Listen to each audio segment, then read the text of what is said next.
I turned to the dark side. I'm sorry. I'm sorry. Forgive me. Please forgive me. So basically, I wanted to do this book talk and also talk about school in general and education itself, right? I've been wanting to do it for a while, but I have done a couple of videos just like this in different form, in different format, and on my ranting about this. Now, for those who are in or teaching or helping the special education teacher, whether you're a special education teacher, you're a student, a parent, or a student who was in special education or is in special education, this topic is very important, near to dear in my heart. Why?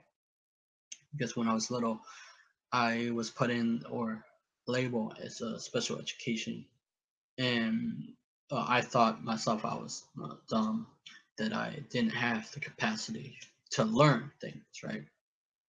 And they said that I had a learning disability. Of course, it's all great about where they give you a accommodation where you get more time than other kids. But today I will do a talk on this great book that I read, and I highly recommend any entrepreneur, any student, any special education student or teacher read this.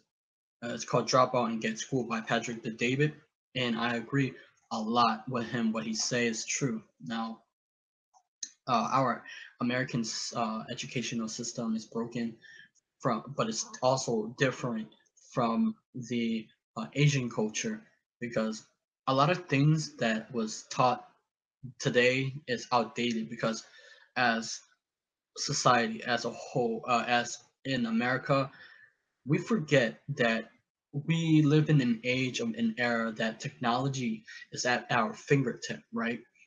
And that we can learn anything we wanted to do. Learn there's tutorial, there's YouTube videos how to become, how to do marketing, how to. Uh, but the what I'm trying to say is the way that we teach student is outdated, and we teach them in a way that is not preparing them for battle, meaning that we are not preparing them for real life challenges that you understand as an adult, that you deal with things that you never thought that was there, and school didn't prepare us to do that. And today I want to invite you to see the new perspective. And it's my mission in life to be able at least to impact one teacher, one special education teacher, to change the way you think. Now, I will give you a little bit background. I am a Vietnamese American. I was born in America, but I was raised to speak Vietnamese at home. So I remember what this had to do with special education? Well, a lot of things. I remember there was this kid in middle school and high school. He was making fun of me of uh, spelling my vocabulary wrong, or one word wrong. It was like metal and mental, right? I spelled mental instead of metal. It was in science class. I remember he was making fun of me of that. But that kid, he didn't understand that he was raised and born speaking fluent English. I wasn't. I had to speak Vietnamese to my mom, because my mom doesn't speak English. So he didn't understand that. And I remember there was a kid in middle school. I was in um, a song class, right? And this kid come up to me. I remember his name, but I won't say his name. And it was my classmate, and he's like, I remember he said, "Why you say, in America they say Vietnam, right? And that's not really how you pronounce the Vietnamese words.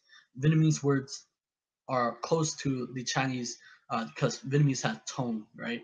It go up and down, and we say Vietnam. Or also, my last name is Gil from the American. They destroyed some teachers say Nguyen, Nguyen, and now the kid think that's how you pronounce it. But in Vietnamese, it's Ha Win, it's Win, but it's with a tone, right? So I'm giving you a perspective, meaning I wasn't grow up. I was grown influenced by books, or the how to actually make my foundation stronger for English. So I didn't speak proper English, I should say. But now I speak okay English, but I don't have perfect grammar. I don't usually. a lot of people get on your neck sometime with grammar, right? But that's why I'm not here for. What I'm here for is I remember I post a um, Facebook post on my personal Facebook post, and I say something profound, and two or three of my old friends and classmates agree with me on that because they felt that they're not worthy, they felt that they're dumb because they were in special education, and I felt that I have when I was in special education, I was low self esteem. I felt that I wasn't worthy enough and I wasn't smart enough. But in fact, I was smart enough. Like most people are intelligent, most people are geniuses. But so let me speak to you about the aspect of education. So I found out through the years that I uh, um, grow up, I thought that because the world, society, or parents and teachers told us that going to school is one way to become successful. Without it, it's like you think it is. Without it, it's like oxygen. If you take it, you won't live. It's like the same thought patterns and knowledge that if you don't go to school, you won't be successful in life. But over the years, I noticed success isn't. See, most people play this game that success is about accumulating a lot of things, but it isn't. That is not success. Like you can accumulate a lot of things, a degree, or um, a lot of materialistic things, but you will be unhappy. Um, but that's how people view it, right? As success, and they keep up with the Joneses, right? So my version is this: is how you define winning and success for you, right? My winning and success is different from yours, and mine is different because it does not. What make like for most societies and teachers or parents are clear. What define winning and success for them does not make me happy, nor what my definition of success and winning does not make them happy. Because we have all different interests, passions, and hobby and thought patterns and environment and experience that we're different human human being. Now, I am truly sad about the education system because we wasn't taught about people or developing the people skill. Because I remember I was shy as a kid. I grew up shy because I didn't know how to uh, effectively communicate with another human being. We were never taught about the psychology. Now we always hear about most people who go into psychology, they study the mental illness. But there's another psychology about people. Psychology is you take two words, psyche and ology. Psychology, psyche is Greek for mind and soul, while ology is the study of. So you put it together is the study of mind and human behavior. Now, it is a science. Because I wish I knew that in everything we do, it's a science and an art. Whether we trying to uh, get an interview for a job, or whether it is understanding people and psychology and behavior is an art. Everything is an art, but we never took it that way. We never took it the perspective. And sometimes school destroy the creativity of a child right hemisphere. Because I found out through years of because for me, I'll tell you why. Long time ago when I was a kid, I hate homework. I hate reading. I hate everything that school does. Now you may say that's um, hurtful. And look, I read in the book she worked for Mark Zuckerberg, and she said you got to tell people the truth even if it hurts. That's truly effective communication, and that's honest, right? And I can't, I guess sometimes don't want to offend people too much. I remember there was this nice lady that she told me about school. She said, "Yeah, school is good for you," but in my back of my mind, I disagree because school didn't teach me anything, right? Um, Maybe a couple of math and science and stuff like that, but it didn't really teach you any skill necessary to how we should live. It didn't teach you the parenting skill, teach you the networking skill, connection, um, didn't teach you the correct way and the effective way to be able to learn the vocabulary and where you can recall it and you can use it in your daily life, right? And what happened was that the lady said about school, and I was like, it kind of like I have a cognitive dissonance, meaning I was uncomfortable because this subject school that we play, most people tell you it's a good thing, and most people tell you that is see if you're working any government type job, you should go to school. But if you're not, and if you're lost in life, I think that's a waste of time. It's an opportunity cost that you could have been doing something. Now today I will be reading you, and I told her it's my mission to at least impact the special education, because for the love of God, I never remember that we were never taught about the human brain. Right? I had to read through books. I found out that we have 100 billion brain cells, and we can also create new brain cells by injecting repetition and making the neural pathways. That's how you create habit in the subconscious mind. Right now, you was like, well, this guy knows. Yeah, I read because I understand that we have three brains: reptilian brain stem cells, the limbic system, which is your emotion, and then you have the neocortex, which is split into two halves, hemisphere. It's the left and the right. The left is deal with your reading, math, and the logical side, analytical, while the right brain is imagination and it deal with music, rhythm, and there's a fiber where both brain communicate with each other. We can use both of our brain effectively, but we didn't teach that. Most people try to cram things, right? Most people, when you try to do like exam or a test, we try to cram things and we try to memorize it, but sometimes we say, wait, how come I remember that? But then I forget it a few later. Like, why did I forget? Because we didn't uh, uh, put it into the long-term memory and make the neurons become stronger and they connect with each other. We didn't taught that, right? So today I will be reading this great book that I recommend all teachers, all people read. E- Education is broken. Most graduates are broken. This is the new reality in the greatest country in the world. We are a mob of robots merely following our program. It's time to rethink the social assumption, tradition, familiar influence, and peer pressure that comprise the decision calculus that leads so many just to go to college. In this book, I make a case for why I believe 80% of college students should drop out of college or not go in the first place. Hold up, let me read. The most successful people did not have schooling, like Thomas Edison and was it Steve Jobs, Bill Gates drop out of college. Now, most people say that those are the exception. Yeah, but a lot of people without school, they still become successful in their own right. Whether it's an author, a manga artist, or manga artists meaning Japanese artists, they're famous, they're successful in their own right.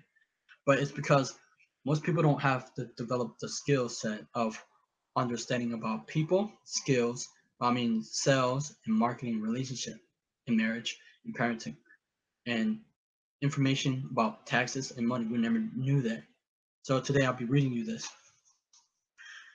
According to current status, only 60% will graduate, meaning 40% will drop out anyway. My sense is most people, student and their parents, are reluctant or even afraid to make their argument because it flies in the face of century-long robotic uh, march to the tune of go to college and get a good job. Why haven't more people questioned this? There are parents who are influenced or forced by peer pressure and social norms of finance their children college education. Many doing so with the retirement saving or a second mortgage on their home.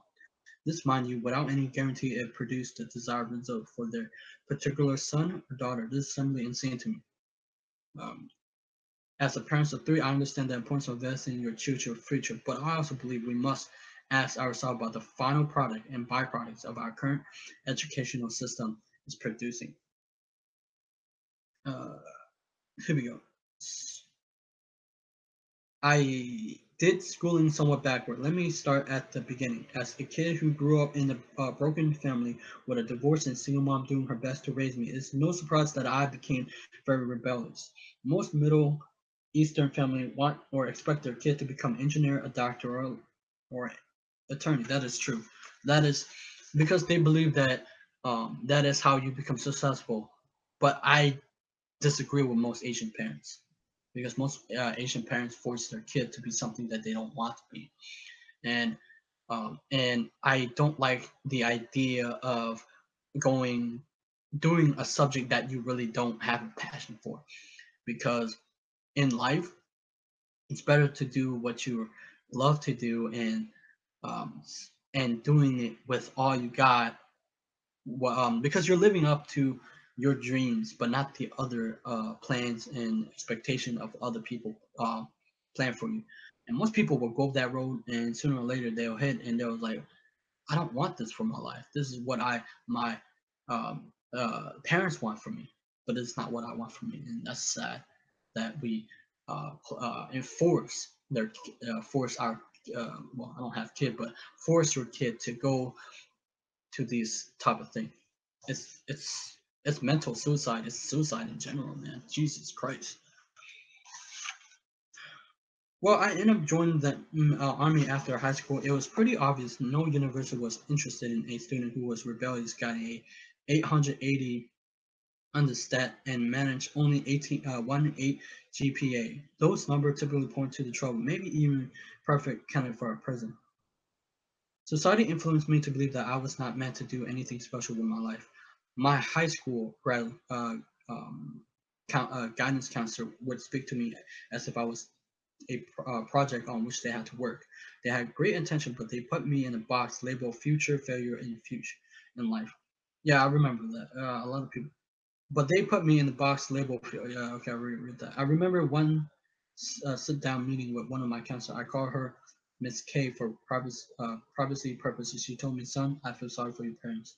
I will also have multiple heart attacks if I was your father. How encouraging is that? I laugh about it now, but back then my father did have a major heart attack that almost cost him in his life. We currently have a high complex multi variety social system that influences and guides approximately 30% of high school freshmen on a path to ultimately graduate from college. Perhaps it's this thanks to the rote preparation or some encouragement from parents and teachers, or some one assumes some idea of what they plan on majoring in school. On the other hand, perhaps it's none of those. The data compiled and announced from 2013 to 2015 look like this. Please see in note I for citation. For a batch of 100 average high school student, 100 will start high school in ninth grade, grade 9.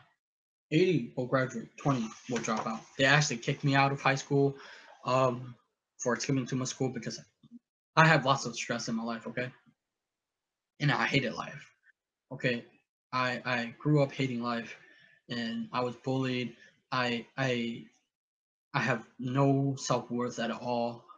But truly, I believe that truly effective education is to be able to change your mindset, to change your perception, to change your behavior, to change the outcome that you're going to get, right? Most people say knowledge is power, but it is not power. It becomes power when you generate the idea that you have in your mind and you uh, go out and you take action on that idea and you get a reaction and therefore you get a result. But we didn't teach you the student that. 53 will enroll in college, 27 get no further education, 30 will graduate from college, 23 will drop out. So approximately 30% of the student who step foot into high school as a freshman will graduate from college. That's all. Yep, that's all. As long as we're talking about these lucky 30, it needs to be pointed out that they are also graduating with more than just a paper degree. These happy graduate will also be holding a piece of paper that say they own an indoctrinate amount of debt. Yeah, that's true. In fact, this is according to research compiled by Mark Kenzozitz, a student financial aid policy expert and publisher of uh, Advisor.com. The class of 2015 is carrying the most student loan debt in U.S. history as an average of 35,000 each. Don't feel bad, class of 2015. Your record debt will almost uh, certainly be exceeded by the class of 2016. Is not a record you want to brag about. Oh wait, let's get back to the other 70 who don't graduate college. Here's the math on those 70. 20 will drop out of high school. 27 will graduate high school but not go to college. 22 will drop out of college.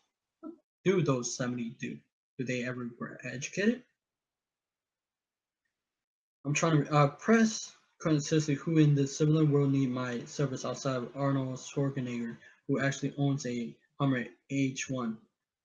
Kogan didn't back down in the face of my excuse. He kept pushing and then made a statement that made all the difference in the world. He said, Pat, I don't know what is it about you, but I believe in you. You have a way of making people feel possible in a way that I never seen. Whether he was making this up or not, it didn't matter. It was the first time I someone I trusted believes said the word I believe in you. So over the years, I have come to the conclusion that most people, whether they go from uh, graduate from high school or college, they stop learning. I, even if I'm a college dropout or high school, they kick me out. I always learn. I 2000 2013, I start educating myself, self-education, and I learn more than most people will ever will in their schooling in the world because I understand that it is important because we live in the information knowledge age that once because the thing is I understand that when you have knowledge you won't be able to be taken advantage of by people who try to upsell you and selling you a they could be a associate in a retail store and they try to upsell you to a credit card and you don't want that or a bank or a teller in the bank you don't want that you have to have information because what you don't know can hurt you and I have interviewed top entrepreneurs best-selling authors and their success is different most entrepreneur would say that their family matter the most and or doing what they want right? It is not what how society view them. And most top entrepreneur will say that, especially the one I look up to, Gary Vee. He have a different version, and all the CEO and entrepreneur that I look up to, they they're when they were a kid, they were looked at stupid and they weren't smart. And it's funny that we define smart and intelligent based on a piece of paper that say you're that if you get an A, that means you're smart, but if you get a D or F, that means you're stupid. But I highly disagree with that because it does not guarantee you that you're smart or it's just that you remember it. It's just that you know the facts and figure. But let me explain. See, the thing is, I can use one knowledge, one information on you that you're never aware of. That may be, you may say that that's me, but it's not. The most top successful people know about human being and about how the human brain works and psychology and the subconscious mind. It's because they study, right? The most successful people, the wealthiest people, they study the top. They study a lot of things that most people don't study and that you see school didn't teach about negotiation or sales which I have to learn myself and we didn't teach about how to effectively engage with an interview of how to get the job interview because when you're doing it when that hiring manager is interviewing you it's still a person see I have said this in my video and I'm going to say again I have understand people to the point that I can make them talk about themselves, but I cannot because there are things that I'm still learning and still improving because there's always an area to improve in, right? And I can guarantee you that I can make you talk about yourself and then you start to like me. And I can guarantee you that we never be able to, once you understand about people, you understand how people behave and why they do things because I study the subconscious mind and all the ideas and belief and the memories, the experience that we have affect our behavior up to now. It affect our perception. It and it affect how we see ourselves in the world. because it's the lens which you see the world. People say reality perception is reality. What they mean or what they don't understand is that your idea and belief and your environment that you grow up mold your perception, and it mold how you think, and it changes your lens which you see the world. You see it with your physical eye, but it's how you interpret with your mind, and it be able you to um, interact with the world around you. Now, if you can change and mold their perception and your reality, you'll see things differently, like I have. And as I learn about my brain, I start to change about myself. I start to crave learning. I start to love learning. I start to love reading, and I start to enjoy process of growing and um, observing all the wisdom that books have to offer. A lot of kids my age hate books. I don't. I love books, and because books changed me. It changed the way how I see myself, how I impact the world around me, how I can uh, influence people without people knowing seeing it because they don't have the knowledge like I do. Now, that's not being arrogant. I'm just a special education guy who love reading and learning. That's what people don't understand. Okay, now I'm trying to see. Okay, now you see what I mean at the beginning of this chapter when I said I choose to go to school back when it worked for me. What if I were have forced myself to go and do what society tells us to do? What would happen if I forced myself to grind through the Santa Monica City College? This is why I believe we must make some major adjustment to our current educational system so that deliver a great usable education outcome for 100% of our high school freshmen instead of just the 30% that graduate from college. In many ways, college has simply become an industry on itself and a convenient way for certain political agendas to be passed on to the next generation. In the most home, we are told to go college by married parents, step parents, or single parents. Our relatives and friends echo this statement. That is true, but they don't know um, what's that's insidious. Like how this game is being played. Setting aside the profession that require college, why does the college seems to be that everyone should go to college? Is it tradition or inspiration? So as social expectation or something else? As enough people and a device list of reason for logical and emotional viewpoint begins to form. These include the following. You need college to get a good job. This is usually a statement talking about job in general rather than a statement about specific college major or line of work. While I agree about college when it comes to science and medicine, spending money on a degree while you possess a complete lack of direction is a waste of time and money. Your parents' money, or worse, student loan debt. The truth is that you don't necessarily need to college degree to excel in many professions in life. It's time to mature and figure out what you want to do. Uh, you can always change your major as graduation or sovereignty comes to focus. A day deletion punctured by partying and an extended islands allow you time to get your act together. In fact, some schools are known simply as party school. They know who they are. Most major websites and magazines actually publish celebratory lists. 3. My parents or friends and family said I should go, but I didn't explain in details. I'm concerned that too many college decisions are made as if we are robots programmed and influenced by eternal peer pressure. Too often we just do it because we accept the notion that we are supposed just to do it. Peer pressure often clouds our thinking and prevents us from processing whether we should just do it. Legacy or entrenched thinking like this can come from a variety of places, but personally, when it comes to college, I think this pressure comes mostly from these sources. Other students, that's true. Peer pressure between high school students who, if they are honest with each other, feel insecure about many things. Bragging about the college they're planning to attend is one of many ways to cover their insecurity and go one up on the other student. Not all students are insecure, of course, but the impact on students who are insecure or just don't know what they are going to do in life is significant. Even the best of friends can influence each other without understanding the deeper impact on each other. I wonder, you know, I was gonna say, but I'm gonna keep reading. I wonder just how many of these students go on treadmill and blindly head off to college without a solidified sense of direction. They did follow the lead of their friends, despite knowing in their heart that their life course may be different. Do they go from semester to semester without passion for what they are headed? How many end up with student loan debt but no clear direction? The status about those who graduate and take jobs unrelated to their course of study or undeployed tell a sad story.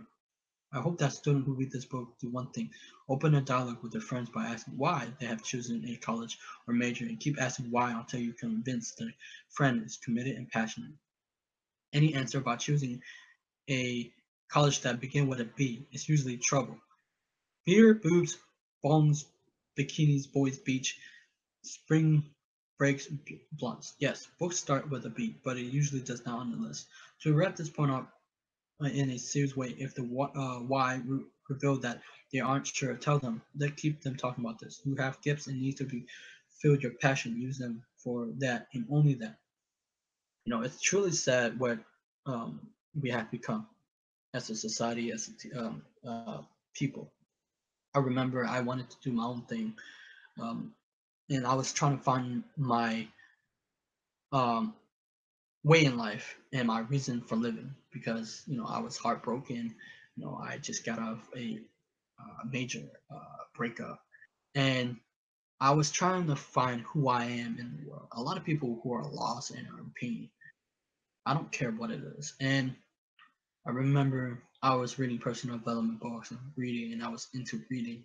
A lot of people, I remember that most people say you shouldn't read books, you should go to college, and reading is not the answer, it's about the experience. But I did that. I tell myself I want the experience, I want to become more experienced, but it's not the answer.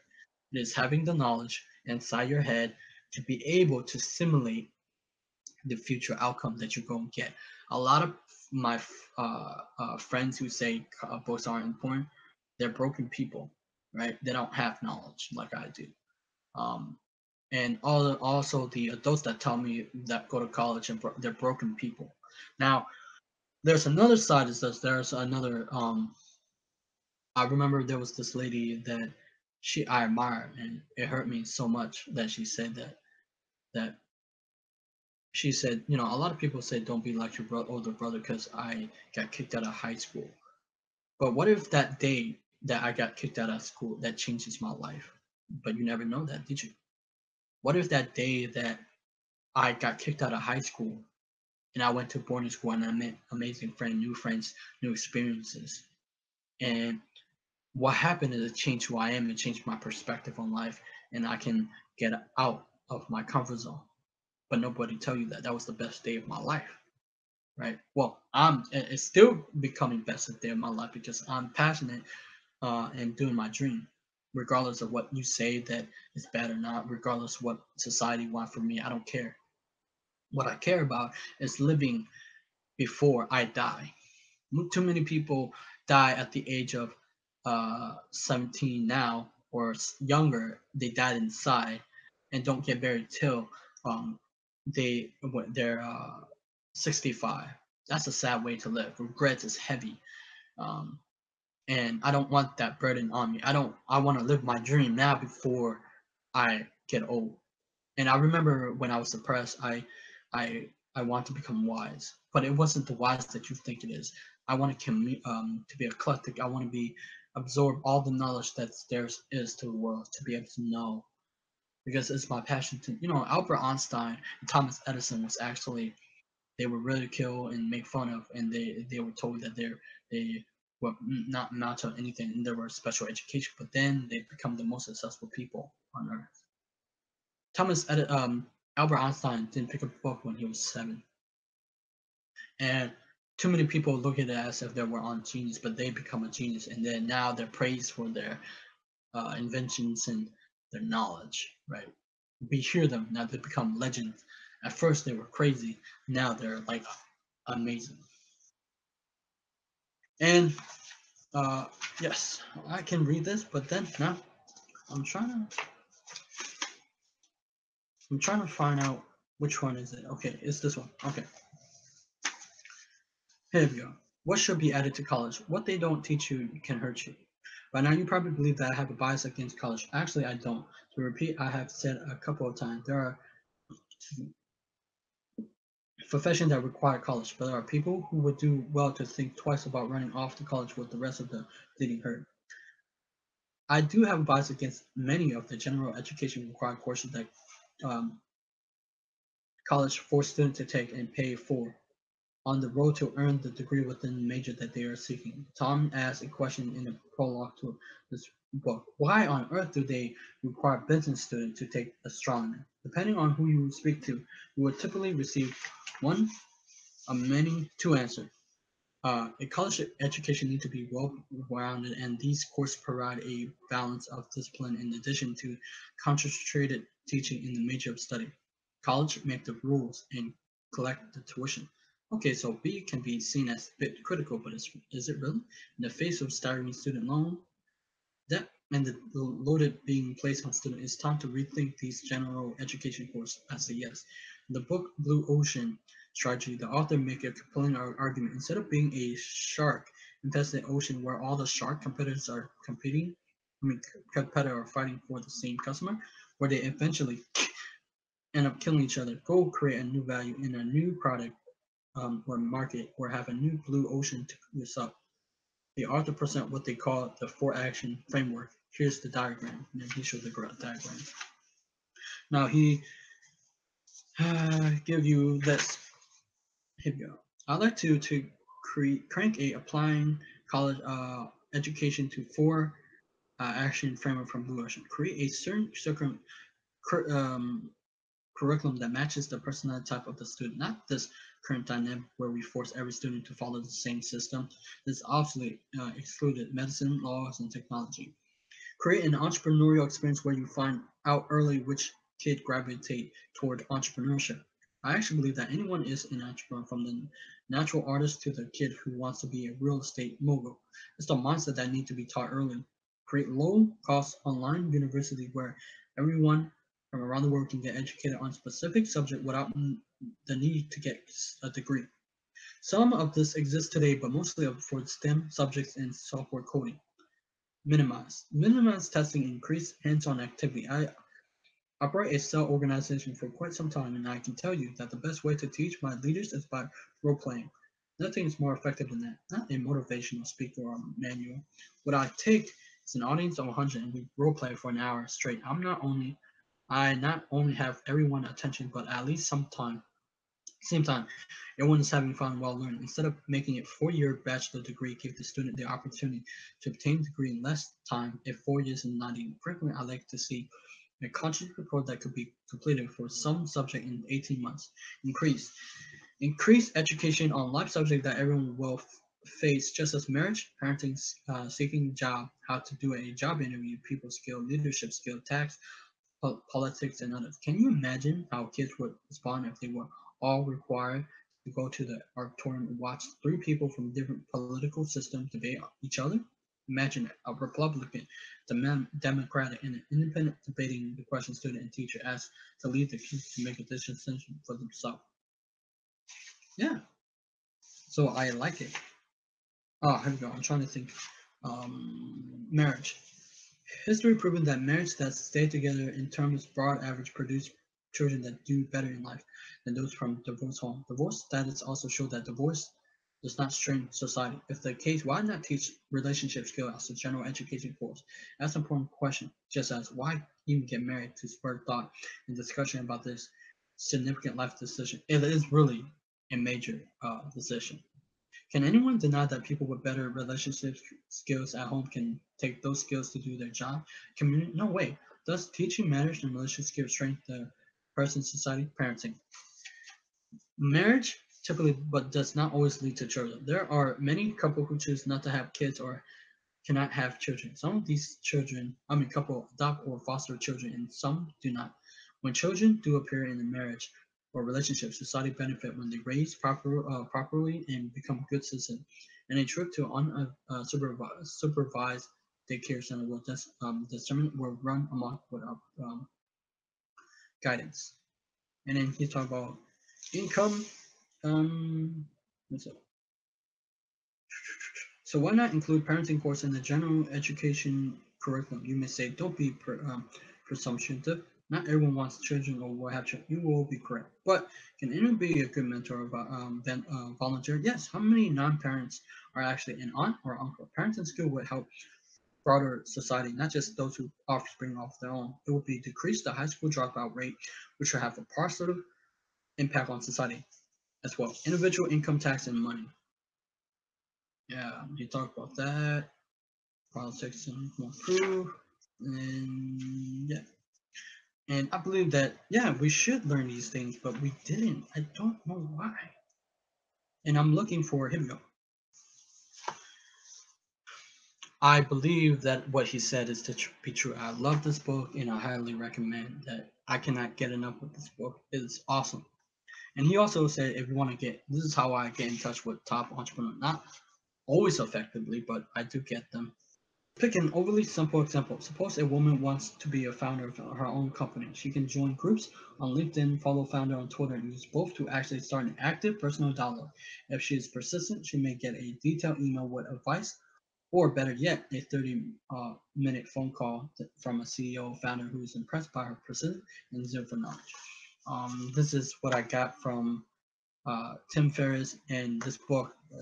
This is how I reach out to tweet out from about 40 top 40 top entrepreneurs and CEOs and best-selling authors. You know, it's my question, and I want to know how they set their goal. That's just me, but it works, and I highly recommend this book. Subscribe to my channel, like my video. And for those who are teachers, understand that we should be able to guide the student in the correct way to help them. They're all different individuals. They have all different learning modalities, and we should be flexible and fluent enough to change that. Thank you for listening. Thank you for watching. Like if you like it. Subscribe to my channel, and I'll see you next time. Bye bye.